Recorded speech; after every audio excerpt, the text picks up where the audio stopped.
오늘 우리가 인도받아야 될 본문 가운데 먼저 중요한 질문을 한 가지 우리가 하고 그 질문에 대한 답을 내리고 오늘 본문을 좀 봐야 될 것 같습니다. 우리가 제일 먼저 내려야 될 질문과 그 질문에 대한 답은 뭐냐면 복음은 무엇일까요? 우리가 자주 우리 삶 가운데 만난 가운데 또 부딪히는 주제가 과연 저게 복음이야? 복음이라면 저럴 수 있어? 라는 그런 어떤 내용들이 많겠죠. 복음이 무엇일까요? 문자적으로 복음은 헬라어로 유앙겔리온이라고 합니다. 뜻은 뭐냐면 좋은 소식이란 뜻이에요. 이 유앙겔리온은 주로 로마에서 쓰던 단어입니다. 로마에서 당시 유앙겔리온은 세 가지 의미로 통용되었어요. 첫 번째는 로마가 당시에 전 세계를 대상으로 정복 전쟁을 하고 있던 당시였기 때문에 유앙겔리온, 즉 자기 로마 군대가 또 나가서 그 전쟁에 이겼다라는 소식이 유앙겔리온, 복음, 좋은 소식이었어요. 야, 또 전쟁에서 이겼대. 너무 유앙겔리온이야. 너무 좋은 소식이야. 너무 좋은 복음이야. 왜요? 전쟁에 이기면 그 나라를 식민지화 시켰고 식민지화 시켰던 그 나라의 중요한 사람들을 로마로 압송해서 노예화 시켰습니다. 그래서 행정관들이 노예로 끌고 왔던 사람들을 집집마다 돌아가면서 나눠줬어요. 조리한 집사님 가정에 노예가 몇 명이에요? 저희들은 아직까지 많지가 않아서 10명이에요. 아유, 그 10명 가지고 어떻게 살아? 요번에 10명 더 줄게. 그렇게 해서 식민지화 시켰던 그 나라에 있던 사람들을 끌고 와서 로마에 사는 사람들에게 노예로 배분을 했어요. 전리품들, 귀중한 것들을 다 뺏어와서 로마 시민권자들에게 무한 제공을 할 만큼 대단하겠죠. 그러니까 로마 시민권자들은 어떤 삶을 사냐면 모든 노예들이 모든 일들을 가정 일을 다 해요. 역사서 기록을 보니까 이렇게 생활했다고 기록되어 있더라고요. 내가 자고 눈을 뜨잖아요. 그러면 바로 옆에서 노예가 일어나서 옆에서 눈곱을 떼줬어요.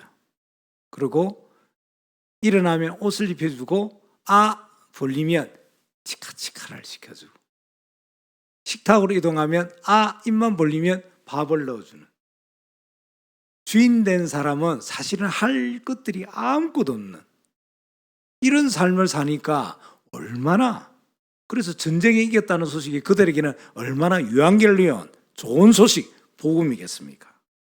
그리고 두 번째는 어떤 소식이 복음이었냐면 황제 아들이 태어남. 왕실에 아들이 태어났다는 것은 그 권력이 대대로 세습되는 거니까 자기들이 받을 그 축복, 그 영광이 또 우리 아들에게도 그대로 가겠구나라는 기대치에 따른 소식이었어요. 세 번째가 뭐냐면 어떤 소식이 요한겔리온 복음이냐면 오늘 저기 임종숙 권사님 집에 세일을 한대. 할인 행사를 한대. 이게 복음이었어요. 이 말이 갖는 의미는 뭡니까? 왜 세일한다더라? 어느 집에 50% DC를 한다더라? 이 말이 유앙겔리온이 되냐면 로마 사람들의 일상이 날마다 파티예요. 그리고 달마다 축제예요. 늘 축제와 늘 파티 속에 있다 보니까 파티도 하루 이틀이지. 아침에 와인, 점심에 독한 늘 그런 삶을 살다 보니까 좀 더 자극적이고 좀 더 본질적인 것으로 타락이 되고 퇴색이 되는 거예요. 자기 삶에 얼마나 지루했으면 자기 삶을 깨워줄 만한 어떤 충격적인 거, 어떤 자극적인 것들을 늘 바랄 수밖에 없는.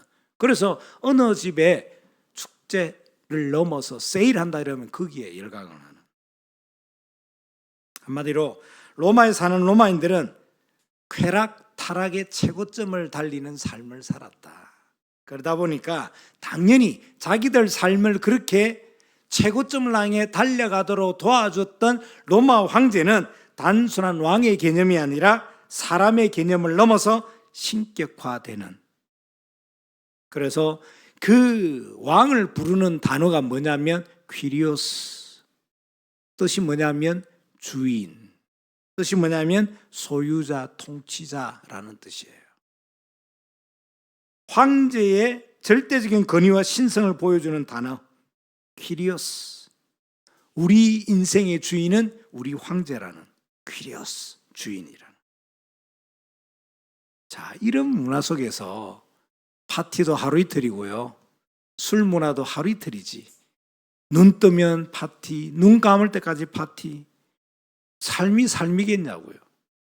어느 면에서는 자기가 할 수 있는 것이 점점 사라져가는, 눈곱까지도 떼주는, 화장실까지 따라오는, 모든 걸 노예가 하는. 아무리 우리 집안에 노예가 차고 넘치고 날마다 파티에 달마다 축제를 해도 점점 가면 갈수록 사람인 고로, 영적인 존재인 고로 세 가지에 대한 갈등은 당연히 찾아오겠죠. 그 첫 번째 갈등이 뭐냐면, 아무리 육신이 쾌락 속에 있다 하더라도 내 속에는 뭐가 점점 사라져가고 그 사라진 자리에 뭐가 점점 차오를까요?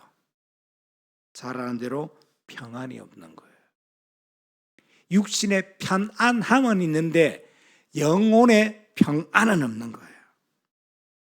왜 그런가 보니까 내 속에 뭐가 점점 사라지냐면 만족이 사라져요. 노예가 10명일 때 만족할 줄 아는데 20명이 돼도 만족이 없어.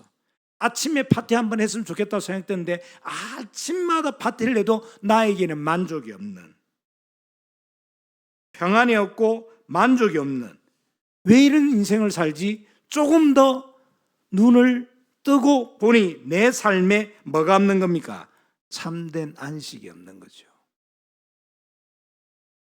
내 삶에 안식이 없고 내 삶에 만족이 없고 내 삶에 평안이 없다는 것은 단 한마디로 내 인생의 주인이 나라는 뜻입니다.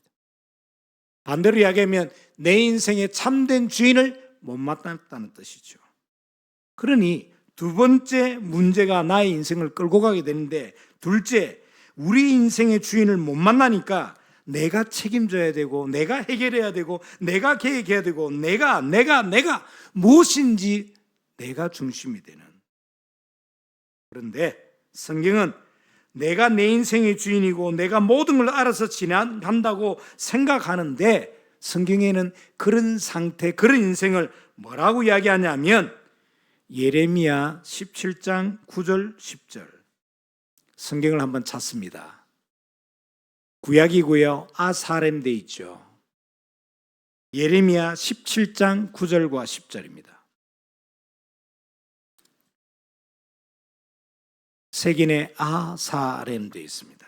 예레미야 17장 9절부터 10절 한 목소리로 합독합시다. 시작.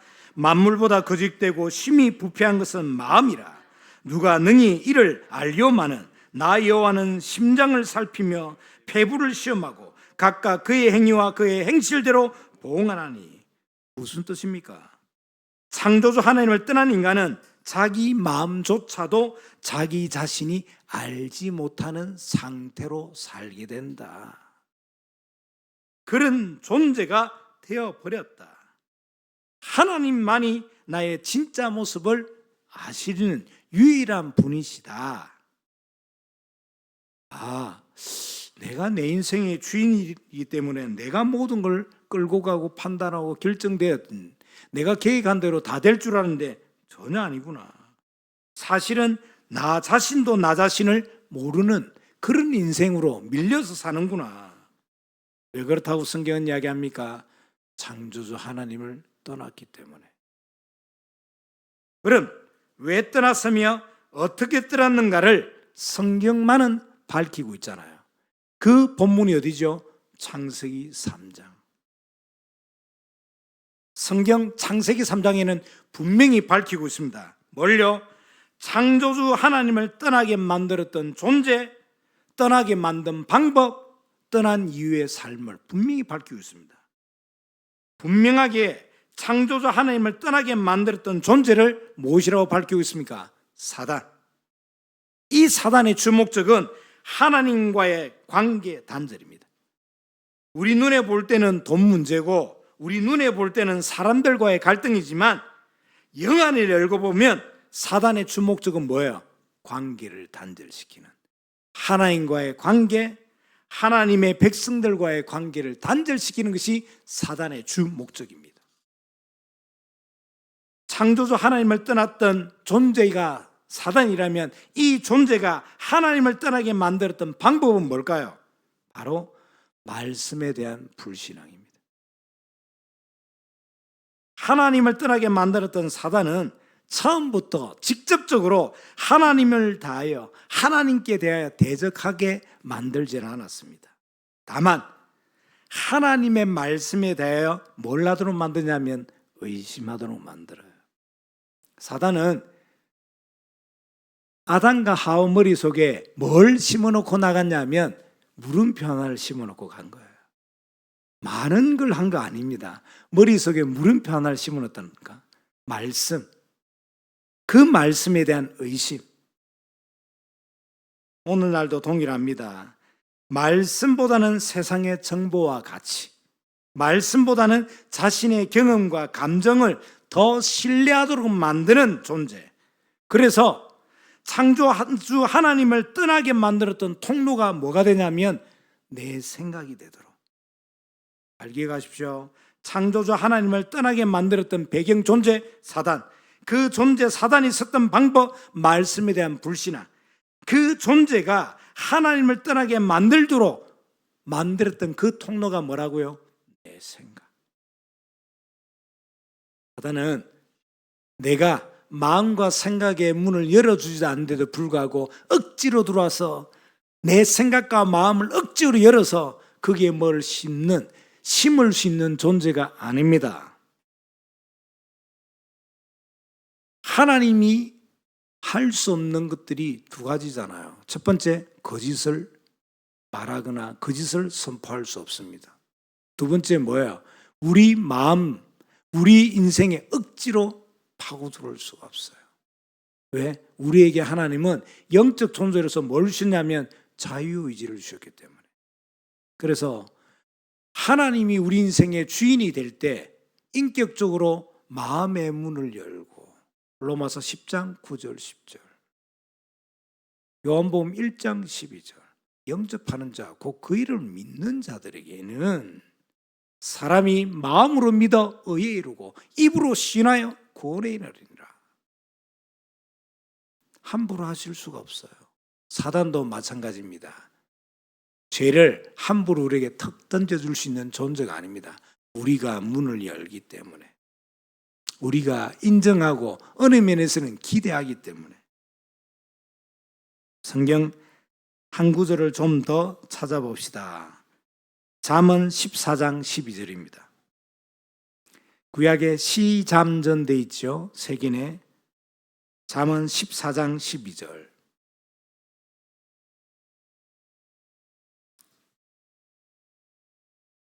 잠언 14장 12절입니다. 시작. 어떤 길은 사람이 보기에 바르나 필경은 사망의 길이니라. 연속해서 16장 25절 찾습니다. 16장 25절. 시작.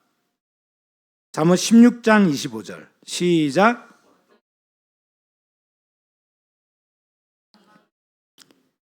똑같은 단어, 똑같은 배열, 똑같은 내용을 잠언 14장 12절, 잠언 16장 25절에 반복해서 중요한 내용을 앞에 또 중요한 내용을 뒤에, 그래서 그 안에 내용을 집어넣는 걸 보고 수미상관법이라잖아요. 이 말은 하나님이 반복해서 강조한다는 말은, 이 말은 하나님께서 강조하는 뭐라고요? 진리라고요. 내 생각이 맞는 것 같지만 내 생각이 뭐라고요? 필경은 사망의 길이니라. 사랑 우리 하나된 교회 가족 여러분, 하나님의 말씀이 생각 속에서 떠나가면 그 자리에는 반드시 뭐가 차 올라오냐면 욕심이 생겨납니다. 그럼 그 욕심은 뭘 불러들이냐면 불순종을 불러들입니다. 만족할 수 없고 만족이 없으니 안식이 없고 평안이 없는 상태로 뭘 따라 사냐면 나의 욕심을 따라. 이 상태를 보고 야고보서 1장 14절 15절을 이렇게 설명합니다. 대개들 가셔서 찾아보십시오. 야고보서 1장 14절 15절을 제가 대언해 드립니다.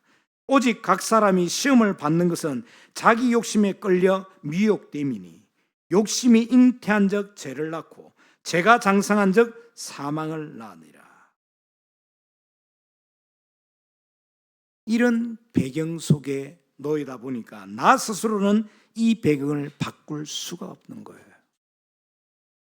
아무리 날마다 파티를 하고 쾌락 속에 있다고 하더라도 찾아오는 세 가지 증상, 만족, 안식, 평안이 없는, 이걸 해결할 수가 없어요. 왜요? 내 인생의 주인이 나니까.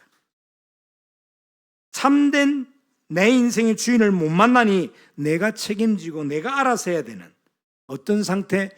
성경은 고아와 같은 상태. 그런데 알고 보니까 이 고아와 같이 살도록 만든 배우가 있는데 그 존재가 사단. 이 사단이 사용하는 방법이 말씀에 대한 불신앙. 이 불신앙을 어디에 심느냐? 내 생각 속에. 하나님의 말씀이 내 생각 속을 떠나면 그 자리는 욕심이.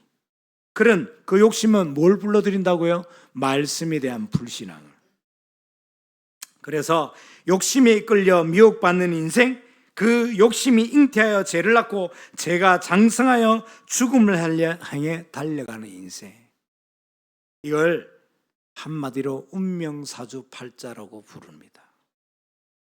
나 스스로는 이 운명사주팔자, 이 배경을 나 스스로는 바꿀 수가 없는 인생. 그래서 하나님을 떠나게 만들었고 말씀 속에 있지 못하게 만들었던 사단을 이길 힘 있는 자를 보내시겠다. 구약에서부터 이 보내시는 자에 대해서 계속 강조를 합니다. 그 존재가 메시아. 이 메시아가 신약시대에 오셨다. 메시아는 구약의 내용이고 신약에는 그리스도란 단어예요. 메시아와 그리스도란 같은 뜻 아닙니까? 자기 백성을 죄에서 구원할 자. 내 힘으로는 나의 정욕과 욕심을 이길 수 없구나. 그래서 참 제사장을 보내겠다. 이 세상 그 무엇으로도 나의 만족과 안식과 평안을 해결할 수 없구나. 그래서 하나님께 나아가는 길을 열겠다. 참 선지자. 자, 이러한 영적인 진리를 모른 채 날마다 파티, 날마다 부어라 마셔라, 날마다 돈, 날마다 성공, 날마다 비교하고 날마다 다른 야욕과 욕심을 따라 산다면 찾아오는 영적 문제를 어떻게 이기겠습니까? 아무리 육신의 쾌락과 환경적 편리를 제공한다 하더라도 인간의 퀴리오스, 인간의 주인은 찾아오는 영적 문제, 내 안에 있는 평안과 안식과 참된 기쁨을 줄 수 있는 존재가 아니구나 라고 깨닫게 되는. 그래서 내 인생의 참된 주인은 그리스도 되신 예수님이구나 라고 그들이 고백하게 됐어요.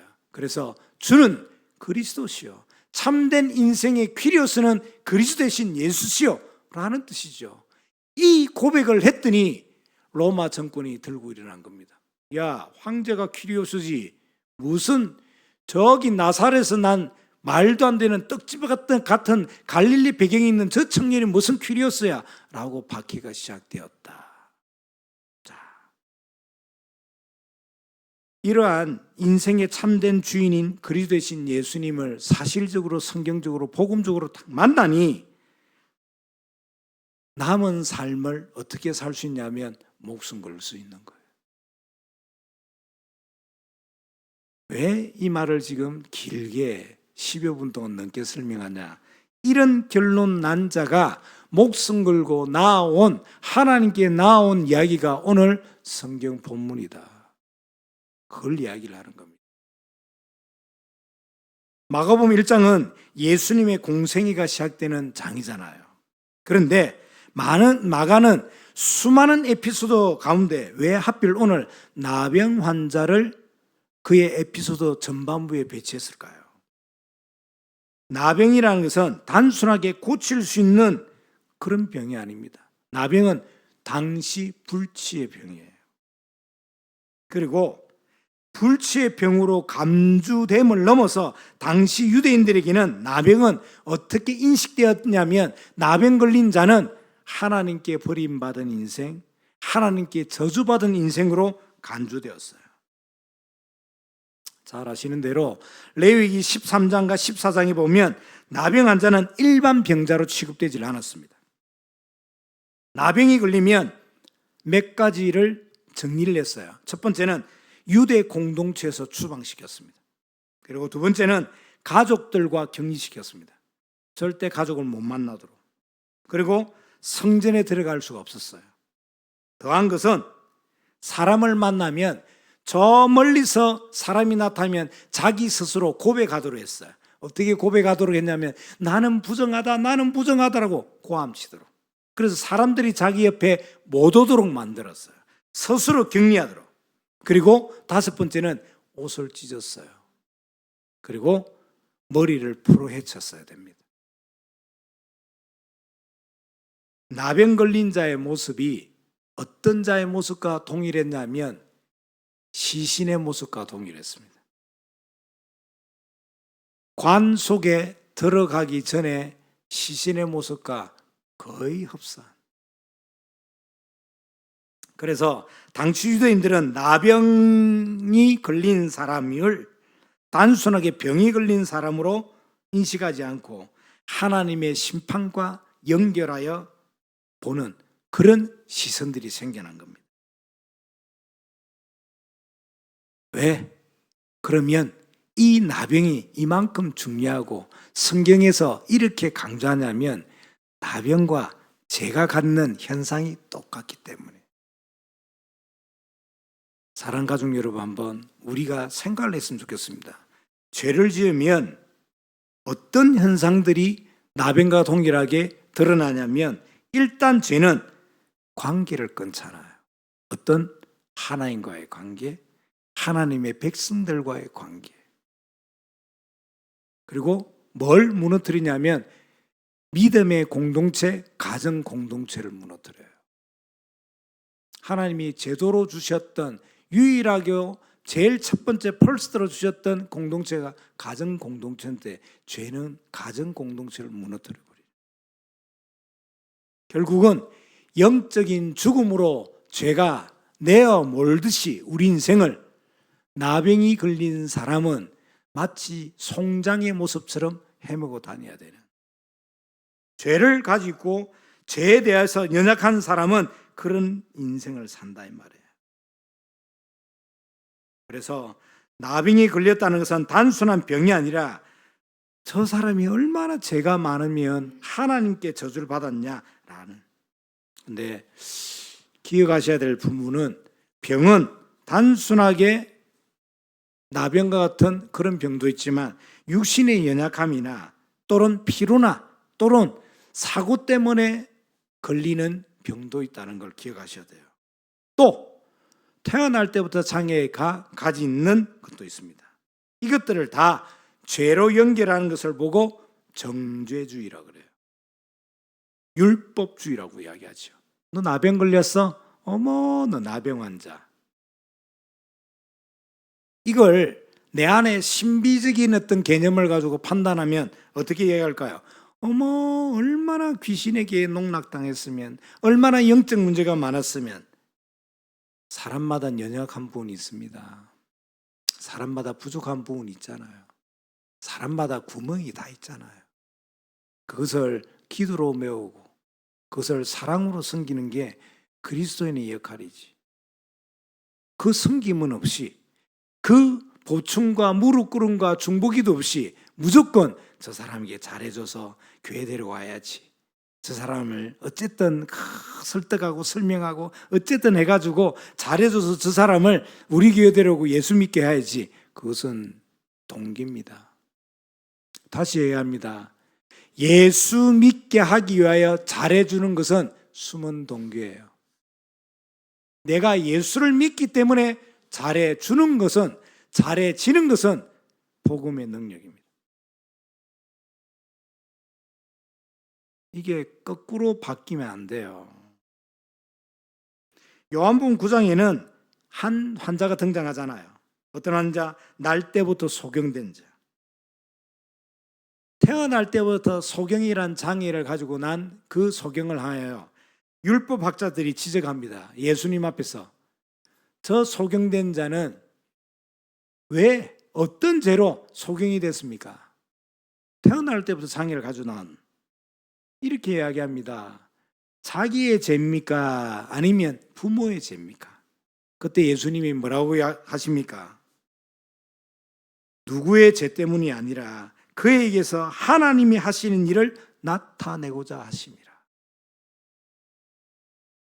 나의 연약함, 나의 부족함을 통해서 하나님께서 나타내실 일들이 있다는 겁니다. 즉 원인보다 그 현상을 통하여 하나님께서 드러내시고자 하는 목적이 더 중요하다는 말씀입니다. 왜 나에게 이런 일이, 그 개념이 아니라 이 일을 통하여 하나님이 무엇을 나타내시고자 하시는지. 오늘날 사람들은 건강하고 성경에 보여도 하나님과 단절되어 있다면 영적으로는 나병 환자입니다. 세상은 외모를 보지만 하나님은 영혼의 상태를 보십니다.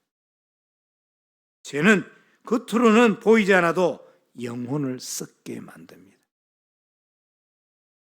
그래서 하나님과 멀어지고 하나님의 백성들과 멀어지게 만듭니다.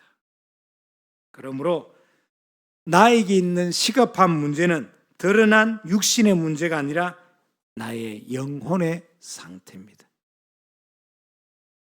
상황과 환경보다 내 속에 임마누엘 하시는 하나님과 동행함으로 주어지는 그 평안이 있는가가 먼저 확인돼야 될 부분이라 이 뜻입니다.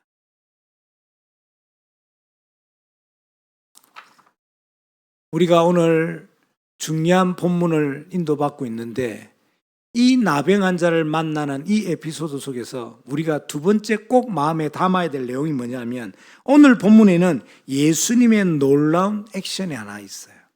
그게 뭐냐면 41절에 보니까 예수께서 불쌍히 여기사 손을 내밀어 그에게 대시며 이르시되, 이게 왜 놀라운 에피소드냐면 당시 율법에 의하면 나병 환자를 만지는 사람도 부정하게 되기 때문입니다. 그래서 모든 사람들이 피했던 사람이 나병 환자잖아요. 그런데 예수님은 그 나병 환자를 먼저 찾아오십니다. 당시 유대적 문화로는 오늘 이 예수님의 행동이 도저히 이해가 되지 않는 행동이에요. 당시 랍비들은 나병 환자와 반드시 일정한 거리를 유지하도록 되어 있었어요. 심지어 이런 기록이 있더라고요. 바람 방향까지 피해서 다녀야 됐다고. 나병 환자가 저기 있었는데 바람이 저기서 불어오면 반대 방향으로 다녀요. 그만큼 철저하게 격리되어야 될 존재가 나병 환자. 그러나 예수님은 피하거나 도망가지 않으시고 먼저 손을 내미셨습니다. 무슨 뜻일까요? 복음은 찾아오는 것. 종교는 내가 찾아가는 것. 복음은 은혜입니다. 종교는 나의 열심과 노력과 최선입니다. 왜 이런 정의가 형성이 되어야 됩니까? 예수님은 죄에 오염되지 않으시고 오히려 자신의 거룩함으로 죄인을 깨끗하게 하실 수 있는 유일한 분이시기 때문입니다. 율법 아래에서는 부정이 거룩을 더럽히지만 예수님 안에서는 거룩이 부정을 깨끗하게 하실 수 있다. 이게 복음입니다. 십자가는 구원과 상관없는 사람들에게는 멸망의 증거지만 구원을 얻는 우리들에게는 하나님의 능력이 됨을 꼭 기억하시기 바랍니다. 그리고 마지막, 오늘 나병 환자가 예수님께 나왔어요. 나병이 어떤 병이고 당시 문화상으로는 어떤 상황 속에 있어야 되는가를 설명드렸습니다. 그렇다면 이 문화적인 어떤 바운더리를 넘어서서 그 선을 넘는다는 것은 자기 스스로 죽겠다는 뜻이에요. 그래서 나는 부정하다 외치지도 않고 일정한 거리 안으로 들어오면 사람들이 돌을 들어서 그 사람을 돌로 쳐 죽였습니다. 오늘 보니까 나병 환자는 예수님께 나왔어요. 돌로 맞아 죽을 수 있는 상황과 환경인데요. 그런데 나와서 하는 말이 더 우리들 인생을 향해서 뒤흔드는 질문이 됩니다. 원하시면 저를 깨끗하게 하실 수 있나이다. 그는 예수님의 능력을 의심하지 않았다는 뜻이에요. 예수님의 능력의 통로는 믿음이라는 것을 그는 알았다 이 말이에요. 반대로 이야기하면 비록 사람의 눈으로는 나병일지 모르지만 하나님의 시선에서는 먼저 나오는 뭐가 있었다? 믿음이 있었다. 그는 나병 환자지만 예수님의 능력을 의심하지 않는 그런 인생이다. 그런 인생이 하나님의 능력과 은혜를 받는 통로를 뭘로 규결시키냐면 믿음으로 규결시키는 거예요. 우리는 나병 환자도 아닌데 하나님께 나아가지도 않는, 하나님을 찾는 그 계기가 나의 문제나 사건이나 갈등을 해결하는 하나님을 나의 사무원 정도로 보는데, 오늘 나병 환자는 자기 문제 때문에 하나님께 나아감이 아니라 하나님의 능력을 의심하지 않는 믿음에 대한 행위로 나아갔다 이 말이에요. 나는 왜 하나님께 나아갑니까? 내 안에 영적으로 또 내 안에 나의 인생 가운데 주인으로 자정하시는 하나님이시기에 나아갑니까? 아니면 내 문제나 사건이나 갈등을 해결하는 그냥 사무원 정도로 이번 달에 1,000만 원 결제 알지?